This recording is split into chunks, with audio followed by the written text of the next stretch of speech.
You ask Tiger to solve. This deals with linear equations with one unknown. The final result is x equals 5. Let's solve it step by step. Group all x terms on the left side of the equation. Add 2x to both sides. Group like terms. Simplify the arithmetic. Group like terms. Simplify the arithmetic. Group all constants on the right side of the equation. Subtract 11 from both sides. Simplify the arithmetic.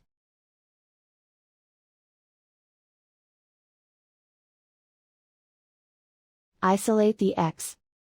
Divide both sides by -5. Cancel out the negatives. Simplify the fraction.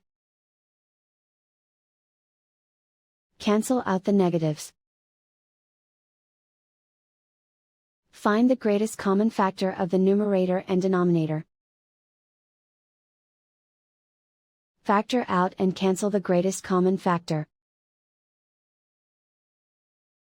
And so the final result is x equals 5.